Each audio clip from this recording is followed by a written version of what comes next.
Well, hello and welcome to our weekend debate programme. We're back here on a beautiful sunny day. I know it's all gentlemen you're going to say, but we did have a lady in our midst at one stage, but moved to another week now. But anyway, interesting panel, and we are now even doing some live mixing here, so you'll see my hands going, hopefully, in the right directions at the right time. Let's introduce our panel. First of all, Juan. Yeah, good afternoon, Paul. Juan Turner, broadcaster. Yes, and fairly sort of, opinionated, can we say that, all right? If you say so. We'll find out probably over the next hour, won't we? Okay, and next, David. David Ashford, Minister for Health and Social Care, and no stranger to doing interviews with you, Paul. I mean, obviously, we know what we're going to be talking about in just a few minutes' time. But lastly, but not least... Archibald Elliott, the co-founder of the Isle of Man Student Climate Network, and also a producer and kind of a presenter of Politibabble, a youth politics podcast. 15, right? Yeah, 16. And, you're 16, yes. But yes. Amazingly, you'll be looking at his position at some point. Okay, should we start with the press conferences and things, and you? Happy to start wherever you want, Paul. Okay. What do you think to last Thursday and what was being said and how it was said? Well, I enjoy the press conferences. I think it's important the media get their point across, and I think the point was made very forcefully. And hopefully my response was made as well. I'm not sure. I'm not sure it works though anymore. I mean, especially, and my views on zooming in when we don't need to. I've got to say, you've always led me to believe, that the room was tiny and there was no room for any journalists. And the chiefs also said to me, and your comms people have said to me, well, we were there for a briefing the other day, and it's huge. I mean, there's literally all the journalists were sitting in that room. So what is it? And you're probably going to bounce this one off on something else, but why don't you want us in that room? Well, certainly I've got no problem with it. I've said to you in other interviews, I'd be quite happy with it either being in person or over video link. It doesn't actually bother me as such. But in terms of the room, you'll know from the layout of the room, it's actually the committee room in the Cabinet Office. Mm-hmm. So when you've got all the screens, which you will have seen, and the podium, you'd be shoved out of sight, really. You'd be shoved at the back of the room where that table is. Yeah, but at least we'd be in the room. I mean, because I got told off for talking over a minister. And I wasn't, to be honest. I checked it back. I was still talking. You were obviously trying to talk, but it doesn't work particularly very well. That's what I'm saying. I mean, well, I've said personally, as I've said from the day one, I've done it in interviews with you before. As far as I'm concerned, I'd be happy to do it either virtually or with you guys in the room. But it's not me that decides these things. Okay. Juan, what do you think to them? I mean, you're as a broadcaster and just your journalistic hat on. You've worked for the various outlets. What do you think to these whole things of doing these press conferences now? Well, we know, of course, why they started, and we were all trailing down to Government Office. It started off, there was the TT announcement when that was cancelled, and then we were having to trail in there at 4:00 every day, and it was becoming a bit of a pain because you had to get park, you weren't allowed in the building to get set up, it was all very rushed. Then, of course, when we had the first case of COVID, everybody was saying, well, should we all be coming in from the four corners of the island and huddling in this little room, going up in the same lift? But then when we got into the room, they were going, now you'll have to stand over there. And there was all this nonsense going on, where we'd all come up in the same lift. So, of course, they then went down the route of doing it via Zoom. I think it was getting to the point where you were almost sort of flogging a dead horse every day, and it went down to, I think you actually cancelled them at one point, didn't you? Yeah, and then started bringing them back. But I don't know. I think you're right, Paul, that there's something to be said for being face-to-face at a press conference that you can't replicate by doing via Zoom. Maybe the option is for those that want to go down there and grill David and the chief. I've requested it. They can do so, but keep the Zoom for those that may be out on other jobs that can't get in. I put a request into comms and they said we can't. It's too much to move the boxes around or something. It's just nonsense. What boxes? It's just nonsense. I mean, the fact of the matter is, if it's not the right room, make it the right room, because this could be going on for some time to come. And I don't get bogged down in this, but some people do, and I find it very difficult to have a meaningful back and forth when we got this delay that's going on all the time. And anyway, what do you think to them all? Well, why don't we could move this onto Zoom, then we wouldn't have to come in. But there is something very, it's kind of, you might call it like emotional, but there's something good about being in person. You get more done, and it's easier to have those face-to-face discussions. You can kind of have that sense of maybe body character, that kind of emotion from the person. You know what they're feeling from their body language. And I started off my podcasting, it was all over Zoom. And then after the first season, we moved into Max Radio and we're like, this is so much better because we're in person, we can feed and bounce off each other. And I think that's missing in the press conferences. Well, the best bit is we do it on Zoom for no particular reason, because we might as well just do it on a phone call. But you, I say you, the people on the panel, you have the privilege for some reason of seeing us, but the public don't see that. Now, the Boris version, you see the journalist asking the question, because I come across quite badly, I know, as looking like, I sound like a grumpy old man, a bit like yourself, did you? But you're with me. I don't know. I just think, if this is going to go on forever, let's get this sorted. And, it is costing the taxpayers money, as we know, just to put it on, isn't it? It is. I mean, I've got to say, in terms of the cost, I think the cost is actually quite reasonable when you consider what it is and what the actual cost is. Like I say, from my point of view, I've got no sort of skin in the game, so to speak, in the sense of whether it's in person or whether it's done over Zoom. I'm content personally either way. I enjoy both forms of interview. We do a face-to-face normally most weeks. And it's and I amazing think how that people are comes interested. across, that comes across very well. And go your marks, you never say no, and your diary is pretty obviously busy. But this leads us to what we were talking about, and it's still contentious, and I still don't get it. Maybe you're going to be able to explain it a bit more about this letter. Do you mind doing one more time? Yeah, I mean... Because I don't think people quite get it. Yeah, which aspect would you like, or the whole thing? I'm going to say I like the timelines. That's my catchphrase almost now. The Yeah, timeline, so what the exactly happened. When you got the letter, and when you read it out here on the thing, and then when you got rid of it. Yeah, so I can't remember the exact date of the press conference now, but it was for whatever reason that week Thursday. the press conference was put back to the Friday. I think it was because council and ministers overran on the Thursday, if I remember rightly. So originally the press conference was supposed to be on the Thursday. Council and ministers overran. I received the letter to my home address that Thursday night. Well, it had been daytime, but when I got home, it was there. I rang the person that evening who was exceptionally upset. And they said they would like, if it was raised again publicly, for their views to be aired. So I had the letter with me, right or wrong, at the Friday press conference. If it hadn't been raised, I wouldn't have never raised the points. It came up at the press conference, so I read from the letter. We had a to and fro, a few of us, around that and the contents. And then on the Saturday, as I do with all my correspondence, once the correspondence is used, it was shredded. You see, I know we've done this, but it doesn't sound right. This could be very vital information. But how? But this is what I'm trying to get. You've always got an answer here. But No, it's not an answer. I'm just curious because this is a chat thing. So I'm just curious how it's vital, because it was a typed letter. So in a freedom of information request, you are not going to get the person's signature, name and number, because that's personal information. So what would have actually been released? So say I hadn't done what I normally do with letters, and I suddenly decided, despite what I do with every other bit of correspondence I get personally, I was going to keep that letter. If I then released it, what would be released would be a typed letter with redacted my name and all over address. the place, And the contents of the letter would be there. The bit that would be redacted was the person's name, signature, and contact number. So I'm not sure what that would have added to the mix myself, because people would have just got a printed A4 sheet. I still think many people out there are just wondering. You've been so good. Everyone's held you up as well done, David. But there's a lot of people thinking this doesn't quite add up. I mean, when you put it through the shredder, was it a shredder, a burn? How do you dispose of it? My home shredder. Oh, you have a shredder? Yes, yeah. I've shred all my documentation. And you never thought for a minute this may be something I'll put to next Saturday's pile, that just in case it's No, needed. I always do things in real time.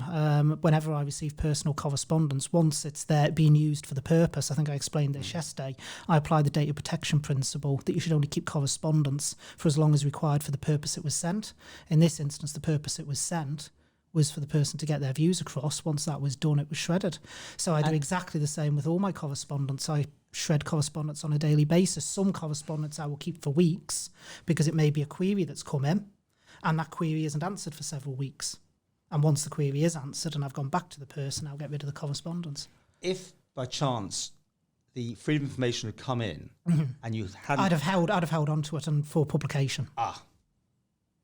So it could have made it into the system. Oh, it would have done. If let's be absolutely categorical about that. Right. If I'd still had the letter and it had actually, and the freedom of information request had arrived in, there's no way that letter would have been disposed of. That would have been completely inappropriate. Because you the made it for letter 6 would have- years or something, like you? No. There's no retention periods under GDPR. The retention periods are decided by what in law is called the data controller. got some thoughts on this? Well, yeah, I do have thoughts on this. I mean, come back to the business of the shredder. It was interesting that one of the first bits of advice I was given when I became an MLC was from my good colleague and the person I'm going to mention. We've got completely opposed political views, but he was a really good colleague of mine, and that was Dudley Butt. And he said to me, Ewan, you know, when I first was elected, the first thing I did is I went out and I bought a filing cabinet. I should have bought a shredder. And that was the first thing he said, because you get so much garbage that you can't keep it all. But I do have a bit of a problem with this business over this letter, because I think we're going down a bit of a dangerous road, because constituents are writing to members all the time. And I slightly disagree with you, Paul. I think the only people really obsessing over this is the media and a few people that have stood for keys, maybe standing again and are getting a little bit excited about it.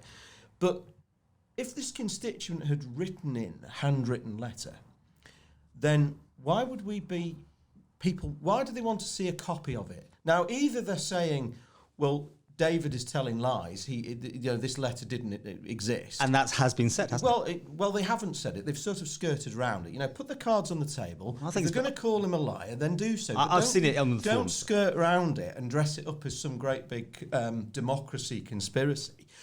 The point is that constituents should be able to write to their MHKs in the knowledge that it's not going to be disclosed. Now, I've had letters in the past during my time in Tynwald from people about far more things that they're trivial to the greater Ireland, but to that individual, they're vitally important to them and their family. And I've read bits of it out in Tynwald to do with procedures and all sorts of things. And then you're right, the things get thrown away. There's actually a confidential shredding bin in Tynwald. And nobody bats an eyelid. I wouldn't have expected those letters to then appear because journalists or people on the internet demand to see a copy of the original. And I think it's a bit of a dangerous signal, because people should be able to write to their MHKs and know that they're not going to have that letter get into their hands. And why there's one individual I've been having a discussion with. Why do they want to see the original? I would say to prove it exists. I would say. Well, but you can produce something and say this was the original, because it was a typed letter. You can't actually say that is the original copy because it's published online. There's only one reason they want that letter, because they want to try and find out who wrote it, and they haven't got the balls to actually be honest about it. But then that would be redacted as it would be, which is why the whole thing really is developing into a bit of a nonsense. And the transcript could be taken, which has the letter on. Which is read out. Yeah. So it does. And I mean, I've got to say, I mean, there have been people. 3 against 1 here. I mean, there have been people who have online, Paul, you're quite right, accused me of writing it myself. Yeah. I mean, can I just say, I think, it's a sad state of affairs that there's people out there who believe that I would write a letter like that myself. I mean, I'm no shrinking violet. You've been interviewing me for one reason or another from even back when I was on Douglas Council for a decade. And I would hope that those who know me know I'm not scared of putting my own views across. I don't need some letter to hide behind if I want to express my views, be they controversial or not. I'm willing to state them. And this is the point. I don't think, even if the letter had still been around when the Freedom of Information request came in, it would have changed anything, because exactly as has just been said, what people would have got is a typed sheet of A4 on at the text which was read out in full, and the bit that they're really after, let's be honest, the signature in the name, redacted, and it's going to be exactly the same, because people will say anyone could have typed that. I mean, what annoyed me about it all is, and this is the problem with when people start parroting things, is it was called the anonymous letter. And as I pointed out, it's not anonymous. The minister said it was signed, but we're just not telling you. Yeah. And but everybody's now parroting that the minister had this anonymous letter. Well, I'd argue there that anonymous means the person's not named. If you want anonymity, then you're asking for you not to be named. It's an anonymous letter because the person's not been named, but the letter itself has originated from someone. Yeah, but it's not an anonymous letter. There's a difference. The original letter was not anonymous, yes, because that's it had right. a name on, but the letter which read out was anonymous because it doesn't have a person attached to it. Yeah. Well, I mean, I don't. I know what you're saying, but I don't accept that. The minister did not receive an anonymous letter, And that's Yeah. it's being played out, that this anonymous letter came in causing all this mischief. I don't want to get into the rights and wrong of the whole spat between Dr. Glover and the department. I'm not expert enough to know about that. But the point is that the letter wasn't anonymous. The minister had the name of the individual, and that individual, just like any individual that writes to their local MP across, MHK, whoever, should have the right to know that it's going to be treated confidentially. And if we're going to start going down the road of original documents being released to journalists, then that's going to put an awful lot of people off whistleblowing, giving evidence and so forth. I think it's a very slippery slope. If they don't believe David, have the balls to say, well, we don't believe you, David, we think you're telling lies. And let's have, and David can have that debate. I never wanted personally to name the person. I just think it just didn't add up how it was done. I mean, and I think, and you stand by it, that's the thing. I mean, you've never been one to backtrack ever. I mean, you always believe what you've done is absolutely right. And you come out with great stuff that always makes, these are not the droids you're looking for, move on, that sort of thing. You have that ability. That's an art. It is an art. It's a scary art because it makes us doubt what I'm saying sometimes. Yes? Well, no, I mean, I do regret that it's become the news story, because I think there's many more better news stories out there. For instance, this week we've had the Douglas Light switch on down in town. I briefly managed to speak to town centre manager this morning in Strand Street. About 8,000 people, the estimate. Okay. I mean, that's an amazing. Yes, I've seen it, and that's an amazing thing for the island. You were there, and we're discussing. I wasn't. My children were down with my sister, but as you know, I've had a bit of a problem. I don't think me, crutches and crowds would have been very good, Paul. But there's, that's an amazing thing. And we're discussing Lettergate. Yeah, but it wasn't always too many people. I mean, I was to the point when no one moved at one stage. It literally jammed up, and a few people had anxiety, I think, in there, because it got to the point where... Well, isn't it ironic that I think the fire brigade had it all cancelled last year because they didn't like the sheer numbers were there. More people than ever turned up. So it makes you wonder whether actually it was the right decision to sort of cancel it in the first place, because you've cancelled it and more people have turned up to the event. Well, it's too big for the town council, isn't it? And then it was too big for North Quay. As a Douglas councillor, I'll go further than June and say I think it was completely the wrong decision. I think it should have stayed in Ridgeway Street. I know the fire brigade and certain other agencies were never happy with the Ridgeway Street one. But they can at least contain it. But it was controllable. Yeah. Because what the council used to be able to do was put barriers either side of Ridgeway Street, and they could count the numbers in, so they knew how many people were in that area. Yes, that caused a problem of people piling up outside of that area. But to be frank, as with any event, you can't really do much about people outside of the event. You've got, I think it was much more controllable in the Ridgeway Street area.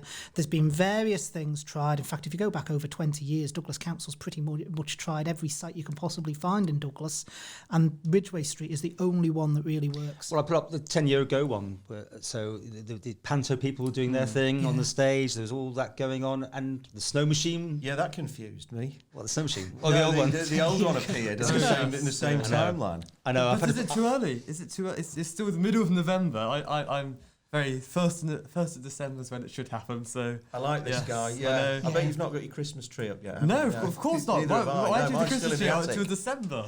You just don't want to use electricity. Quite right. Yeah. No, but I think this comes back to a thing about. I think this is where we have like the bureaucrats overthinking things, controlling everybody, and to me, it's backfired completely. Because the whole point of cancelling it was because too many people turned up. Well, we had the complete opposite. And, hopefully everybody went and had a great time, because that's what it's all about. But then you do raise the health and safety risk if an accident was to happen, if people were to be then crushed, there would then be an investigation which would find them at fault. So it's almost... I think someone... for cancelling. No, I think someone somewhere would be going, this has really got out of control. And, if there had been an incident, we wouldn't be able to get to them. But people turned up there wasn't an event on. Yeah. It was a public area. It's a public area. No, the lights were on. Well, yeah, but there wasn't a switch-on ceremony. Well, there was, but virtually somewhere from a secret location, as they badged it off. We could have sat here and watched. We were promised an loud tannoy, we'd all hear it, never did. But the thing is, there was no focal point anywhere in town for this event to be on. It's quite extraordinary, and thankfully there wasn't a rush and crush, but it does go to show you that sometimes overthinking things and trying to control people just doesn't work. I mean, I think one of the lessons from this, I mean, Douglas Council has been doing this for, decades. They're very good organisers. I was a Douglas Council, and I've got to say I've been always impressed with the council officers with organising the light switch on. And to be honest, they should have been left to get on and do what they do best, which is organising an actual proper event. And they would have been able to control Who numbers. stopped them then?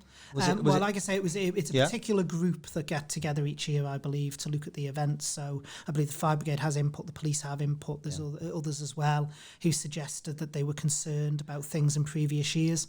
But I think Douglas Council should have been left to do what they do best, get on and organise a great event for families, and it would have been a controlled event. Quango. Well, that's what it is, effectively, isn't What's it? happened for so many years already, there's no real difference. There's something going on weird though this year, right? Because of with the situation we're in, I think. Because Ramsey fireworks. I mean, you couldn't get a park in town. I think people are parking up in Bride or something for that event. I mean, you can't blame people. I mean, we're doing things over here that most of the rest of the world would, give their hind legs to be able to do, and I think that has sort of got through to a lot of people. So they want to go out, they appreciate events more, they want to do things with the kids, they want to do things as a family. And I think that's a great thing because it's giving us more community spirit on the island. Did you not think, though, those pictures that we saw of so many people, they only take one super spreader in there? And it could be the flu even, I mean, but anything. But it was like we've got so used to this idea of there is some socialised distancing going on. Well, I'm the most cautious person you probably know, Paul. You keep joking with me about this. But I think it's delightful to actually see events like that happening and to see people have the confidence to come out and go to those events. Nobody was forced to turn up there on the other night. And that's where you've got to be. I mean, surely it comes to the stage where you've got to have an element of risk. And I'm no apologist for the government, and as David knows, I'm one of the biggest critics of the lot. But I think if these people thought there was a risk, then they wouldn't have allowed that to happen. You've got to look at the how big the risk is compared to what's going to happen. We could say, well, let's ban people from swimming in the bay in case someone drowns. Somebody might drown. How far do you go? At the moment, they've got the data that suggests we can all live. I mean, we wouldn't be allowed this close in here if we were across the water now. So I think it's just got to be down to the risk.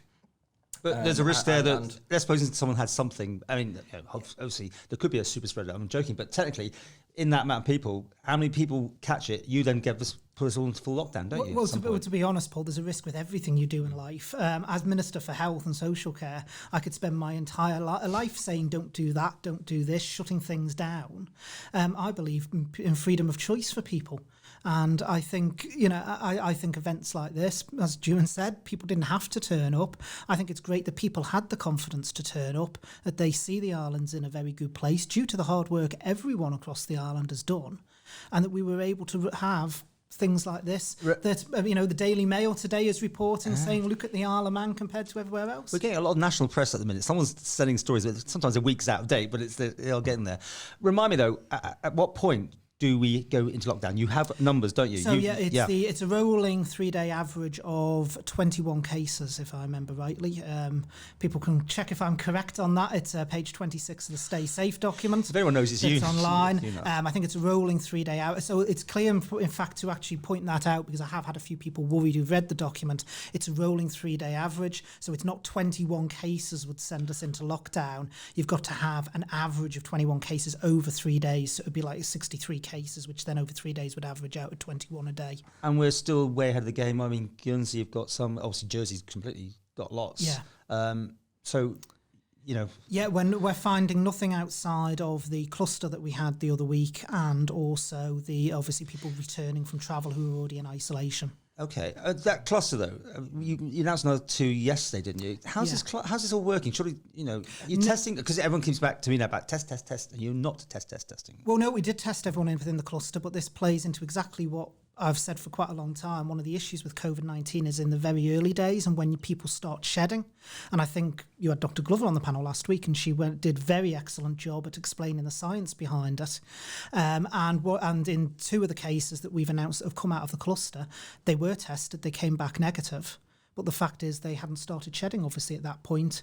They then were tested again and they've come back positive. But What do you think? I mean, do you think there's enough testing going on? I mean, what do you think? Well, I get this from people when we want everyone being tested. You can't get a test unless you go through a system, and I don't know what that system exactly is. Maybe you'd like to enlighten us again, because I don't know. I think I don't really have a view on whether there's enough testing going on or not, because like a lot of people, I'm just sort of getting on with my daily life, and unless it then impacts you, you don't really think about the whole regime. You know, I'm looking after. I've got a 91-year-old grandmother. We're doing everything we can to keep her busy, safe, and everything else. So I've not really thought about it. In terms of that, but what does interest me was, and I think a lot of people are wanting to know about this cluster, is how that all kicked off. Because what we've seen is there's all sorts of information going around. Some of it will be false, some of it will be real, and in the middle will be the truth. Is we saw a lady sent to prison for getting petrol on the way home. And yet we've had stories that this cluster kicked off by people not following the rules, but we've not heard of any action being taken. You know, I mean... Yeah, I'm happy to clarify that. I mean, obviously, I'm restricted as to what I can say, so I can't identify any individuals. But what I can say, and I thought we had made it clear previously, that it came out of a healthcare setting, this particular cluster. from across setting. Well, you're so careful. Well, I've got to be careful, you know, there was I would personally say, but the investigations are still ongoing. I think there was a slight issue with process, so it leaked out of a healthcare setting. I can categorically say it was not due to the fact of anyone breaking any rules, anyone committing any criminal offence whatsoever. That's good to get that on the record. So I'm more than happy to get that out there. It's not a case of someone's gone for petrol, someone's then passed it on to someone else. It is literally, unfortunately, as with viruses, they are very tricky things. And in this case, unfortunately, it came out of a healthcare setting. But keep our guards up, right? And this is one of the reasons why I say we should remain vigilant. That doesn't mean we should all lock our doors and not go out and enjoy things. We should be trying to live our lives as normal. We are in a lucky situation on the island to be able to try and do that. But we do need to continue to be vigilant, continue to follow the things around hand cleanliness, and ensure that we do realise that COVID-19 hasn't gone away. And Archie, the younger generation, 16 and all that. What do you think to all this? I mean, saving the old people, all this effort. I mean, I'm What do you think? Hopefully you're not pointing me as some sort of ageist genocide mass murderer here. But it is very important we test and we look after the whole community as a whole. I think that was definitely shown within the first lockdown, that community spirit. But equally with testing, it's testing those who need to be tested. Because otherwise you could quite easily test 80,000 people. China have proven they can test a city of 12 million within 10 days. So it's perfectly able to test. Again, it's like you said, when the virus shedding comes in, you can be tested negative, and then 2 days later you can test positive. So that was kind of why that 7-day isolation period has had 2 negative tests, to avoid that kind of data discrepancy. Do you guys worry though? I mean, your age, about catching it, because it's obviously you can probably have it and not even know about it. That's what we're hearing. The younger generation. It's all a bit unknown, because obviously I don't want to catch it, because the younger generation, yes, the majority of cases don't maybe have those symptoms or those really bad effects of COVID, but there can be complications. You can have a perfectly healthy person who then reacts very adversely to the virus. And that's something no one really wants to put up the risk for. Yeah, everyone is unique, Paul, and we don't know until we get it how our body's going to react. Thankfully, as just been said, the vast majority of young people escape from COVID unscathed, don't even know maybe they've had it. But there have, unfortunately and very tragically, been cases of perfectly healthy 14, 15-year-olds with no underlying conditions contracting COVID and unfortunately dying.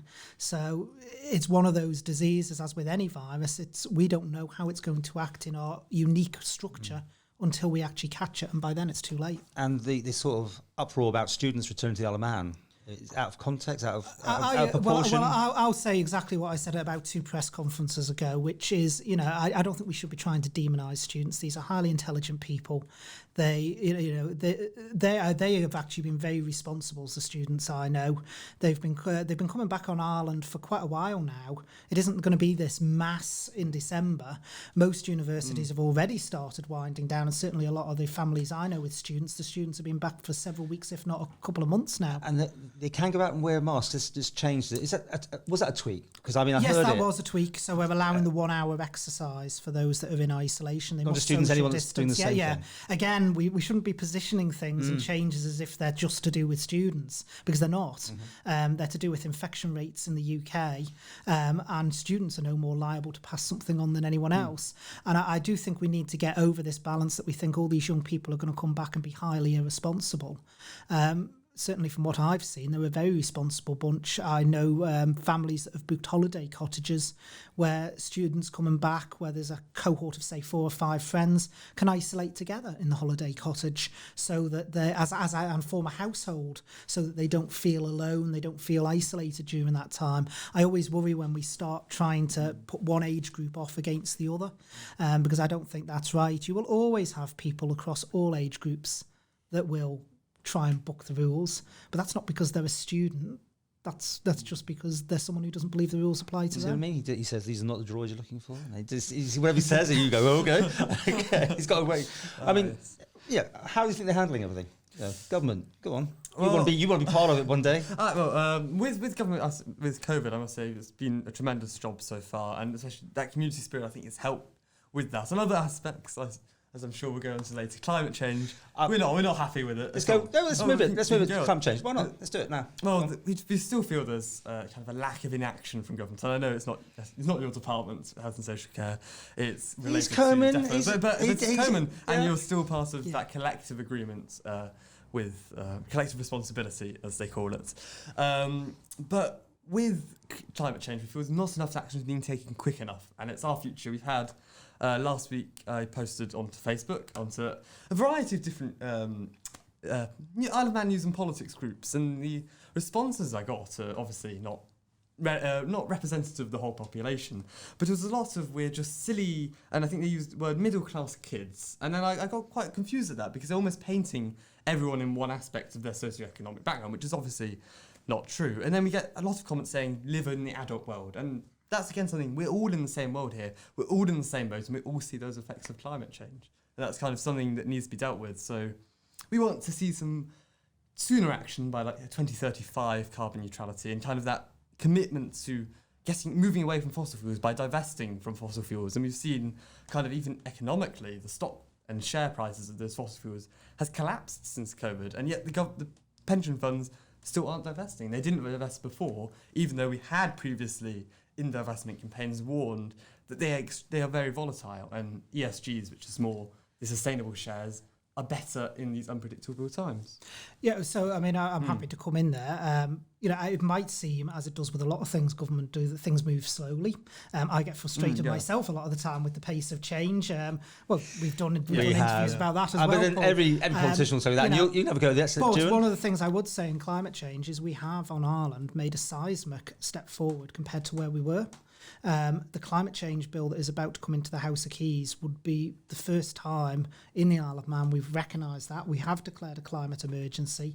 I know people want to see quicker action, but one of the things about the targets we've set is we've said all along we have to be reasonable about the timeframes and realistic about what we can deliver, because a lot of this is going to cost. An awful lot of money is being committed by Treasury to deliver this.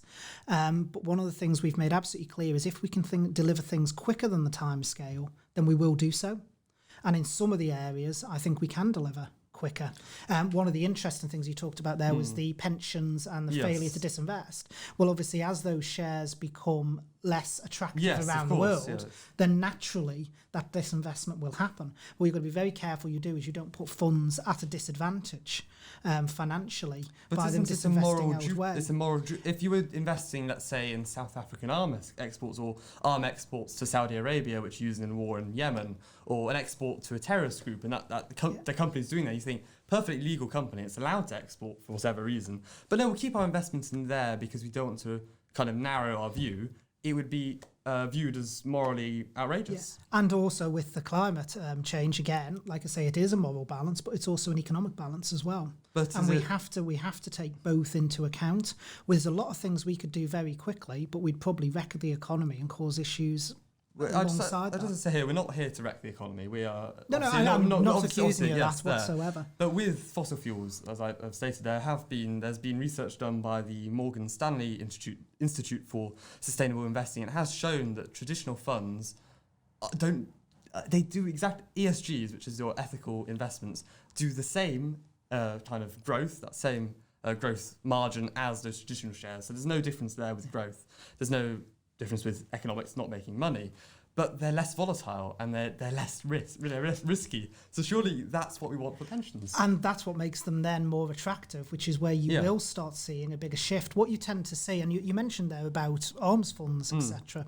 If you go back about 10 years and and you look at private sector pensions and even public sector pension funds, they were invested heavily.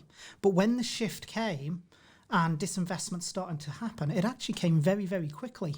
It wasn't something that took a decade or so to happen. It happened in a number of years. And I believe that same thing will happen. That, as you rightly say, the disinvestment in fossil fuels, so the price is going down. In the sustainable shares, the price is going up. That makes it an attractive investment option. But I think it will happen quickly. If you get ahead of the trend, it economically makes more sense. Well, not necessarily. Depending upon what happens, you've got to make sure you're clear, because not all shares in every market will always go up. But if you invest in the wrong part fossil fuels, I think you can agree fossil fuel companies are detrimental to the environment. The amount of leakages they've had from tankers going across, the amount of oil leaks, you take Deepwater Horizon, and that caused catastrophic impacts for the environment. And yet we're still funding them. We're still giving them the money to say it's okay, carry on, we're investing. But in much lower levels than we were. And like I say, we've got to be careful economically when we disinvest from something, we invest in something else, because ultimately pension funds do have a responsibility to the members of the fund. Yes, of course. So we have to make sure that is maintained as well. But so I know it is frustrating, and one of the things I want to do is praise you and all the climate activists who came outside Tim Wood. Thank you, yeah. I came out. I think it was only 2 of your protests I've managed to get to actually have a chat with you. But I think it's great that young people are taking up the banner. I don't subscribe to what I've seen on social media of some people saying, the comments you made earlier that people have shared. I think it's great you are taking an interest, because the future does matter. I've got kids, and I want to see a sustainable future for them. But what does get frustrating, and it's not just around climate change, it's around the whole of government, is the pace of change. But the one thing I can categorically say is I don't know a single member of Tynwald that's not committed to the climate change agenda. But we are following the United Kingdom on their leads at the end of the day. They're bringing the diesel and petrol cars back 10 years. Yeah. We still got on the bottom of a press release last week, we're on the old system. So we're not going to have a 10-year backdoor way of getting cars into the UK through the Isle of Man, are we? We'll just now suddenly change. Mr. Baker will stand up and say, we're now going to make it 2030, isn't it? 2030. Yeah, 2030, that's quite something, isn't it? It is, and it's going to be interesting to see how the UK meets that target. Yeah. What do you think? I think it's commendable to change that to an earlier date, because the alternatives come through in the likes of electric cars and hydrogen cars, as I know our Minister for the Environment, Geoffrey Boot, quite likes the idea of, are coming into that development stage, and they are already viable options. I know you yourself, Paul, have got actually a few MHKs now. Exactly. But one of the things I'm very keen on as well is we have to be very careful when we're changing things that we don't put people who are low income to detriment. So, for instance, cars is a very interesting one, because yes, we will have all the new cars coming online, but how accessible is that to people who might be paying off their car for 10 years or so on? Can they go out, get a new car? To meet the standards. So it's important the support packages in place with any change we do as well, particularly around, as we've done with housing and so on, when we, if we're looking to switch over from gas to other sources, that we've got to remember it's all very well saying, great, we're doing this, and isn't it wonderful it's having a climate impact. We've got to make sure as well that those who are on low incomes, we're not putting them to detriment. Can I just chip in here? The 2030 date for it's only banning the sale of new diesel and electric, so they don't have to suddenly make the change and say, I'm out of pocket now to change immediately.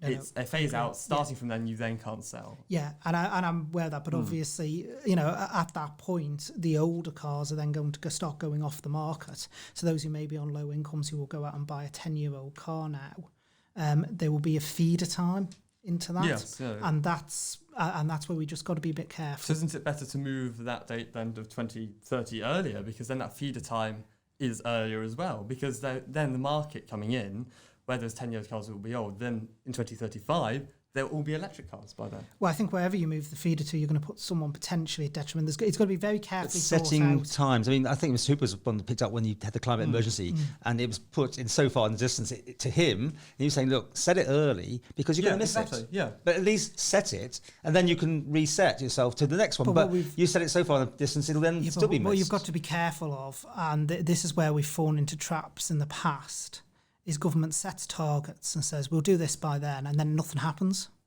Yes, The but target as that's gets been done missed. in the past, we can't trust that the target won't be missed, because the track record has proven nearly every single target's that's missed. why it needs to be set out and laid out with a very clear timeline as to what happens when and the different stages, and that's what needs He'll be to running be the government by then. But within the climate bill, there's a lot of mays and could, but there's not a lot of there's way more musts in the new edition.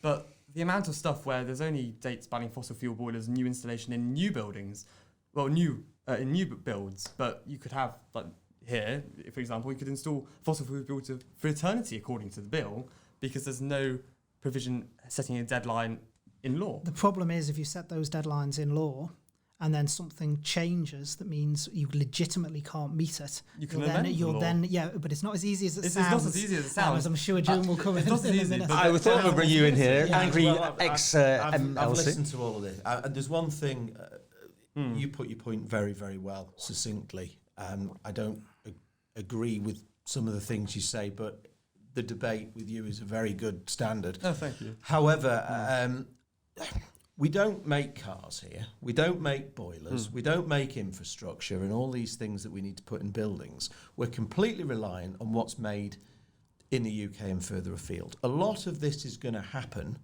organically anyway, because you won't be able to buy a new oil boiler. So I think we spend far too much time on this subject here when it's going to be thrust upon us by what's happening in the UK. Now, if we had lots of factories making this stuff, then yeah, we need to spend a bit more time on it. But let me tell you about procrastination. One of my first jobs in Tynwald in 2007 was in the old Department of Trade and Industry. And the minister at the time, David Cretney, asked me to look at the energy policy, and we had some really good panels. We had some expos that were held at the Villa Marina. We went away on a jolly, people would say, a jolly, to look at wind farms in the Scottish borders, in Lancashire, and the offshore ones as well. And we said, this is absolutely fantastic. We need to do this. We need to do offshore wind. And here we are now in 2020, and nothing has happened. Nothing has happened because of bureaucrats in departments arguing with each other over policies.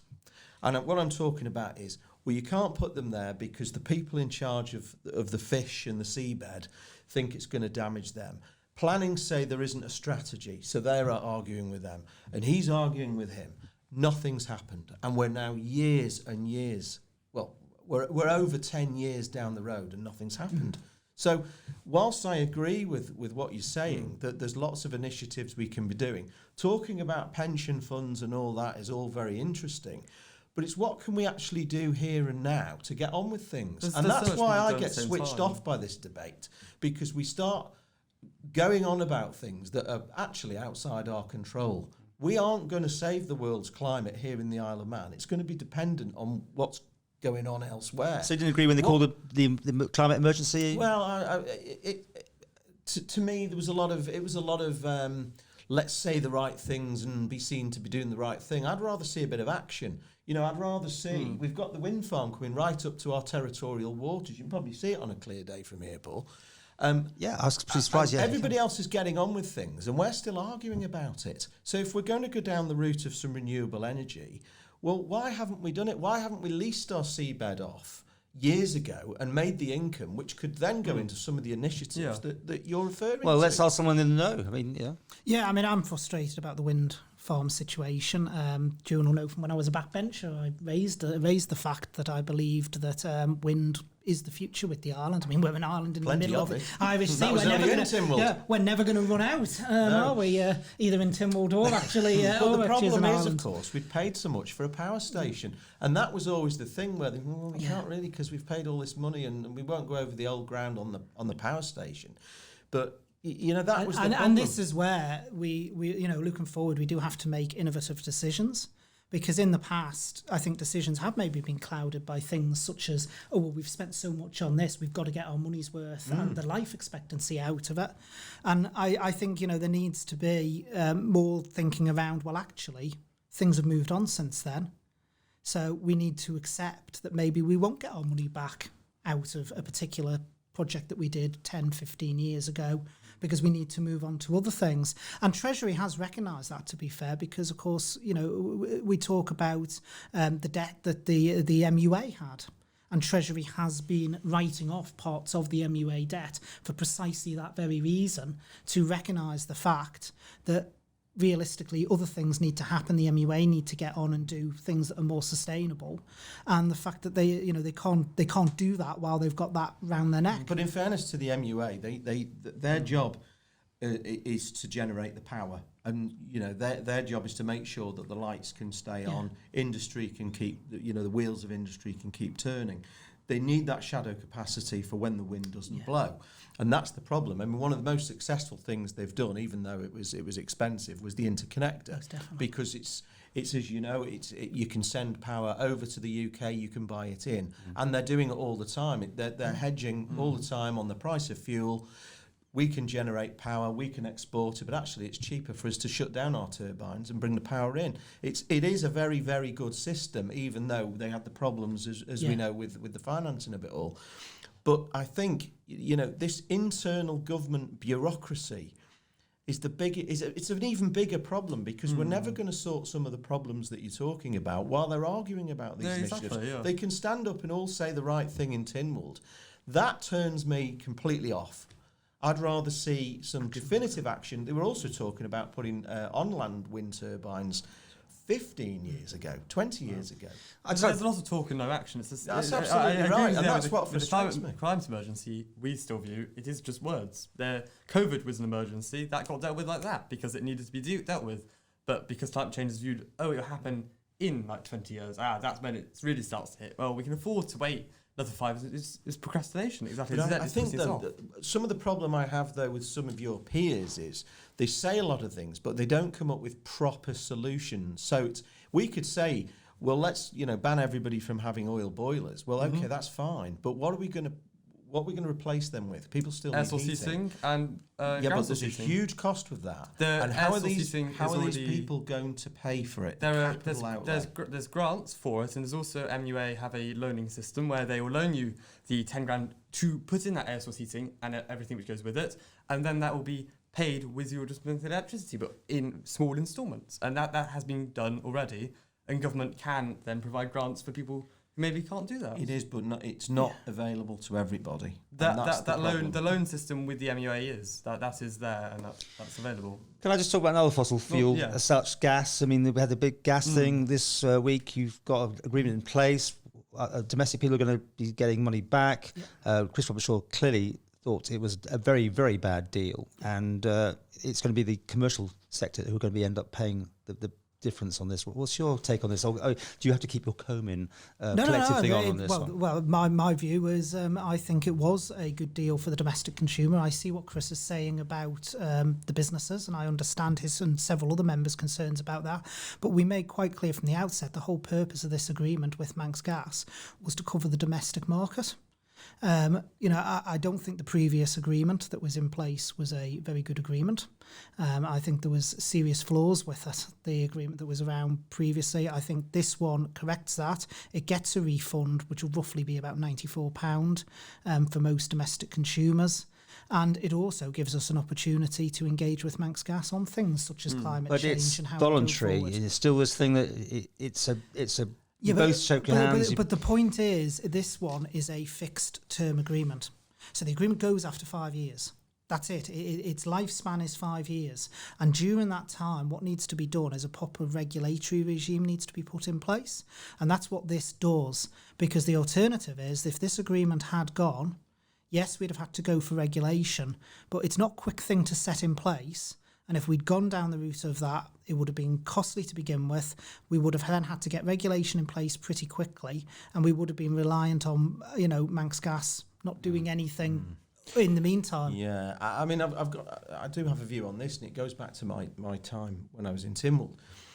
A lot of people are quite surprised when I come up with suggestions of certain things nationalised, because it does go against my sort of Margaret Thatcher. Let's bring the UK and do things here. I mean, I at the end of that's another argument. I could talk about that all day, but we're talking about the gas at the moment.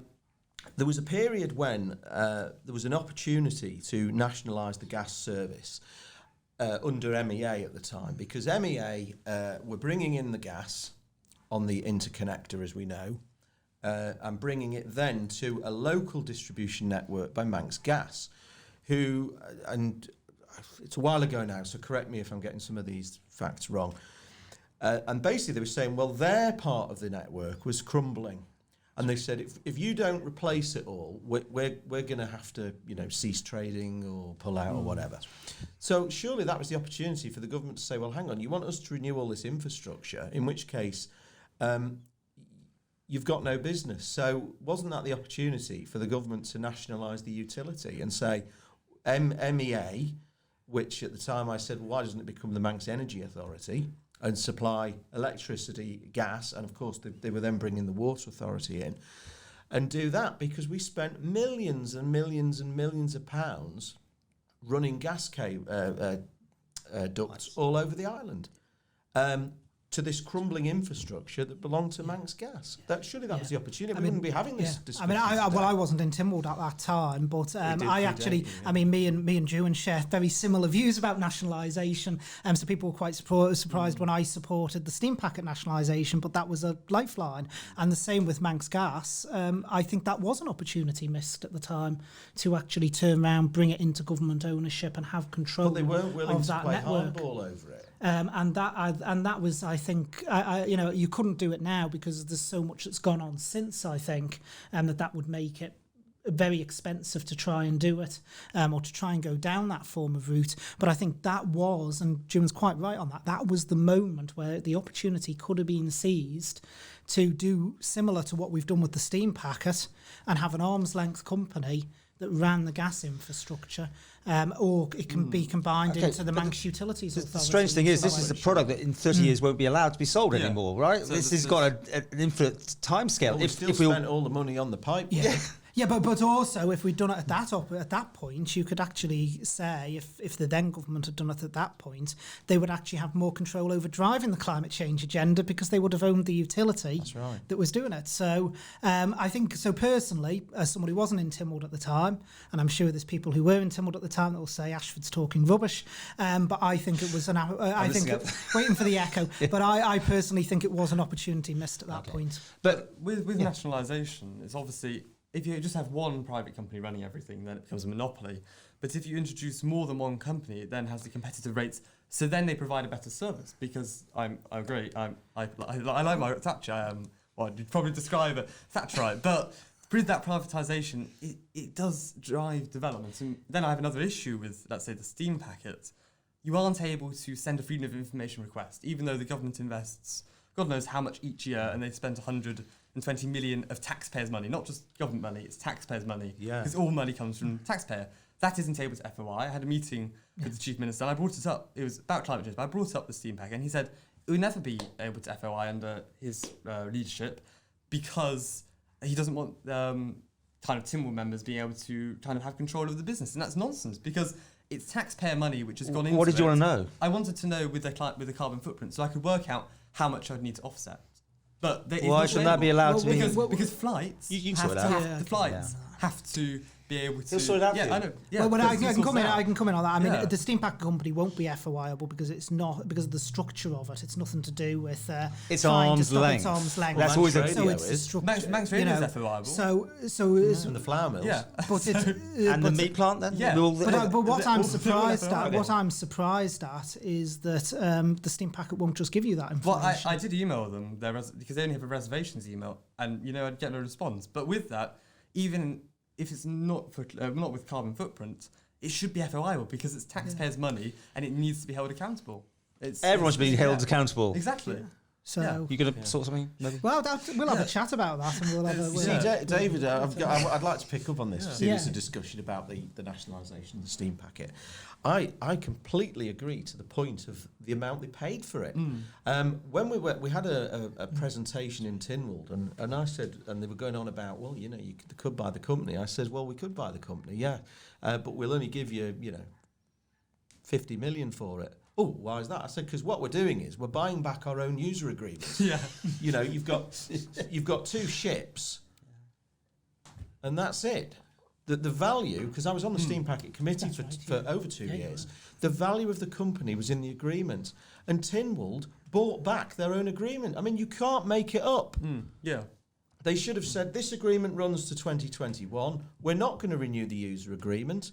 It's going. So we can either give you a fair price for the ships and the infrastructure that they've got, or that's it. We will look for an alternative way. We could have just bought, well, we are buying a new ship, but to pay the amount of money they paid for the steam packet, I just thought was totally over the top. And as for this nonsense they're doing at Liverpool, that's a complete vanity project. Okay, it's now a year behind, isn't it? I mean, Mr. Yeah, Baker I was believe saying, it's a year behind and at the he moment. wasn't wanting to say how much overspend it's going to be at this stage. What don't goes on in even own the Comyn? You must land. know, right? You must know what's going on.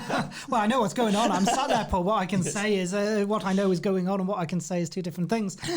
Should we be worried? In relation to the Liverpool landing stage, we're moving up to where the Princess Half-Tide Dock is. I think it is, I mean, the good thing that's come out of it is the fact that it will be our piece of land. So we will physically own it. We're not at the behest of anyone else. So that guarantees the other side of the freehold? lifeline. I think it's a 999-year lease. It's either or something like that. I think it is. Like, It- Livers. It might just do. Yeah, so I think You we'll. might I be think, interested. I think thankfully you'll be pleased to know. I think thankfully all of us around the table will be gone by the time that comes up. Or maybe with climate change, no one will be here either because the action being taken. In which case, we've even got a worse deal Yeah. out of it then, haven't we? Yeah. But I think the point is that they've spent all this money on it. You can't have freight going there.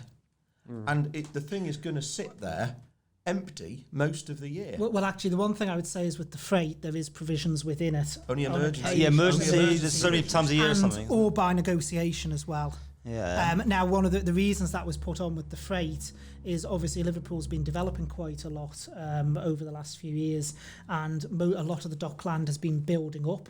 So you have now got high-rise apartment blocks, etc., that have come up Who around. don't want grey law trailers Who- coming in well, and out, or Who obviously for don't the want overnight who sailing, obviously don't want freight coming backwards and forwards. which is why it's the wrong place to but have it. wherever you have it now on that dock expansion, if you go over there, and it's the same situation. Yeah. So if you're wanting to keep a route directly into Liverpool, rather than looking at other areas like Birkenhead, but there's issues with that because, of course, most of the port area is already bought up by other companies. But it would have been cheaper to go there, do a deal, and give everybody a taxi. Right. A bus. Just moving a little bit on, saying with this theme though about Logan Air. I mean, I saw this months ago, and it's always on my list to ask you this question, and it never had the chance because we Now had is too your many other chance. things, and then it's been in the papers and everything. But I saw it, 2-3 months ago that there was eyeing Heathrow. The Chief Minister did answer that there's going to be subsidies involved in this. So are we almost buying an airline by the back road? Most definitely not. That airlines is one of the things I would not be in favour of nationalising. They come at a huge cost, absolutely massive cost. We only have to look to our good friends Guernsey and go into the accounts and look at what it costs each year, and it'll be It's yeah. eye-watering. And if it doesn't it's honour the absolutely surplus, How they eye-watering. keep, I've interviewed the top man there, and he was retiring. But I mean, again, you've got people who love the idea because they go to Heathrow, don't they? And they did, but they're competing at the same time against other I airlines. I have no problem with subsidies on what would be I would class as key economic routes. Where we have to recognise we're a small island, and we do need to have access, say, to the City of London, to other areas for economic purposes. Yeah, but City of London's going, isn't it? You can't book it, I think, on loads of things, but Heathrow comes in. So, like I say, I believe in that. I don't believe in the Isle of Man government running an airline. I think that would be absolutely ludicrous, and I think taxpayers, quite rightly, should be up in arms if we ever went down that route. And we don't need to. I was on the Department of Transport for a number of years, and what you've got to remember is there's a lot of debate going on about open skies. If we didn't have open skies, we'd be in real trouble right now, because we'd never have got EasyJet. And as you know, when Flybe were forced out of Gatwick because they didn't want the Dash 8s landing, if we hadn't have had EasyJet, we'd have lost Gatwick completely. We'd have had no other option. It's enabled us to develop a lot of routes over the years. Now, they're going on about, well, does that give these routes stability? Well, you can't guarantee any stability unless you're going to pour a lot of money in. But the evidence is that we haven't needed to, because as soon as somebody goes off a route, somebody else with a different business model has come in and filled it. So there's no race to start setting up an airline. Are you ever going to fly, by the way? Well, no, I don't fly. No. You won't fly? No, I don't fly. No. Right. But the thing is, with you don't know what you're missing. If you I have flown before. Don't worry. But if you nationalise an airline, it would again be going totally not just with economic. It would be going against the government's climate emergency, which has been declared. Even though, I think the gas deal to extract gas for Ireland is still going ahead in light of a climate emergency, and that's again not very good. Well, also you've got to remember though, with the gas extraction, is a lot of countries have funded their climate change strategies via that, because again, I've got to say, the money for climate change has got to come from somewhere. The Treasury Minister has been perfectly honest with people. Yes, in regards to that, it's not just climate change that needs funding. There's lots. If they don't get that gas out soon, it'll be worthless, because people will have moved on, won't they? I mean, but it's unknown what the value the government will get, because it's a private company extracting. The private company goes for the license, and then the private company gets the majority of that money. So surely it would have been better to have a nationalised company, if you're going for an economic route, to have a nationalised company do it. The government then gets all the money. No, with the costs involved of setting up such a company to be able to do it once. The private company will still, as I'm sure you agree, get the majority of the money out of that extraction. They will, but the share that comes to the island would still be substantial, and that can be used to actually invest within the climate change. But it's just like drugs. It's saying we'll fund our drugs campaign to stop drugs with the police by selling drugs. In other words, the Scandinavian countries that have done it successfully it's a great analogy, but I love it. I don't think air travel's going away. It's morally wrong. I mean, I think air travel. The world's a connected place. And air travel's getting declining currently. It is at the moment because of coronavirus. But you wait for the rush once things start to open. There's an appetite for humans want to explore the world. No, of course. There are alternatives. Okay, very quickly, we've done over an hour actually. It was whiz by. TT, let's have a quickie on that, because it now may happen, it may not. But if it does, it may be later next year. Over to you. Far too early for a decision to be made at the moment, Paul. We've got. I thought that they were saying they was going to make one. No? Well, no, they'll be making various announcements around TT and what potential proposals are that will be coming from the department for the Department for Enterprise. But it's too early to make a final proposition yet. We know COVID-wise, vaccines potentially coming online. We'll have to see how things play out. Okay, TT. You like good thing, bad thing? I know the parents' house on the wrong side of the course, isn't it? But all that sort of thing. No, I mean, TT, I don't know about you, but I mean, one of the things I do, I freelance, and obviously with no TT, lost a great chunk of income from it. I think it was obviously the right decision to cancel it and the other events. I don't think anybody argues with that.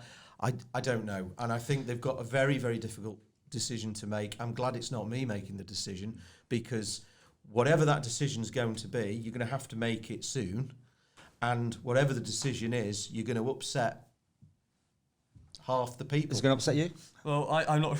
I was going to say this, I'm not really fussed about TT. It doesn't really interest me. But you want the electric bike one, don't you? I mean, electric bike. They cancelled it. If it had been it's beneficial. Yeah. But equally, it doesn't really interest me seeing fossil fuel bikes flying around a track for entertainment. There's not even having a purpose to that environmental damage. Even though, however small the environmental damage is, every little, as Tesco said, does help. And I hope this won't get taken down for a trademark now that I've said that slogan. Okay, but you've got to get from A to B and things like that. How literally are you going to take this? Well, I said in A to B, but going around a track on a motorbike isn't really going from A to B. I'm sure we could agree there. It's not really. There's not a necessity, but it's competition, isn't it? There's alternatives. You know, I mean, it's motorsport is in the Isle of Man's roots, and there are some people I know who have been real petrol heads that are now starting to look at a couple of them I've seen on Facebook who've actually bought electric cars. They're the last people I'd have thought would buy electric cars. But you've got other sports like trials and motocross and all these other things that are entertainment. We can't sterilise everybody. But it's my personal opinion. No, and there's electric bikes. I mean, we have had the electric T2, so it's doable. I mean, who knows in the future, that might be it. There's some pretty good performing electric like trials and enduro style bikes now coming on. And they were a bit of a joke, these bikes. But the thing is, the technology is developing, and there's no doubt about it. I think that's the key thing with this. The technology is constantly moving on, and as Juan said earlier, a lot of these things are going to migrate naturally. So there will be migration, I think, at the TT as the technology improves and people feel that they're, it's up to the level of competition. Just to wrap this up, it's the smell though of the. When do you think? I mean, and I'm not holding to it, but when do you think the decision will be made in the new year? Obviously, now you're saying not before Christmas, because I think Alf Cannon was saying before Christmas at one stage anyway. It still might be before Christmas, but it might. I would suspect it will probably be possibly more in the new year. If it went ahead, without the vaccines all being, is this where it all gets muddy? I'm not going to start going into ifs, buts, and everything else. If we did this, if we did that. Try, Paul. Where's my scoop? Very good try. You're not getting one today. And it's when he says, I've already answered this one. This always throws me out. We've had discussions about that. I haven't said that once today. I hate it when he does that. Anyway, should we wrap it up? I mean, I've really enjoyed this. I should thank people for watching. Yes, I was doing a live mix, and there was the odd wobble on the cameras and the wrong cameras, and you were getting blinded by the sun. And it's a work in progress to get this right. But I hope you all enjoyed it. And should we do? I mean, do we do a Monday one with you or not? Entirely at your behest. I'll tell you what. Let's see. Should we see if we get questions? We'll see. If people want to write a question to me for David, he's available for me on Mondays, and it'd be signed up sad. Now. I'm always happy to do them, Paul. So. Yeah, I wish everyone was so happy to be contacted. Finally though, do you miss being in politics? Because you started off with high hopes, and you certainly left with a sour face. Would that be all right? Say treacle and walking and all that sort of stuff. Well, as you probably gathered, there was a lot of frustration there. The example I gave you about was talking about wind farms and all these other things, and here we are years down the road. That was just a typical example of how slow everything moves. We have our own parliament, we have our own government, we should be able to do things a lot quicker. There's too many bureaucrats in the middle holding things up. There's too many departments arguing with each other, holding things up. And I think, considering we can deal with most things in-house, it was very frustrating. And I didn't enjoy the second 5 years of my term whatsoever. And to be perfectly honest, I don't miss it a bit. You spat the dummy basically in that second lot, didn't you? You wouldn't do anything almost. Well, but anyway, that's not. You couldn't get anything done. You could say spat the dummy. You couldn't get anything done. And the only way you can get things done, really, and it was Dudley who said this to me, is if you're a minister, you can get things done. But again, there's still problem, I believe, with the civil service machine, that unless you get a strong minister, you very quickly are overwhelmed and you just can't achieve anything. Okay. Like, I'm in complete agreement there, however much I might discuss so other stuff. I totally agree there. There is too much bureaucracy stopping things like climate change from being dealt with, because it is possible, and we recognise we're not asking for it done next year. We're just 15 years is enough time, in countries of kind of like Denmark, Norway have committed to that 2030 and 2035. So it's possible, and it can be done. We've shown in COVID things can be fast acting, but there is too much bureaucracy in standard government. Okay. Well, government, past, present, future. You've got your Christmas line. There you are. Three monkeys. We won't get that road. Gentlemen, thank you very much indeed. We'll have another show for you, the Weekend Debate, next week. Please like and subscribe to the Isle of Man TV channel. Thank you.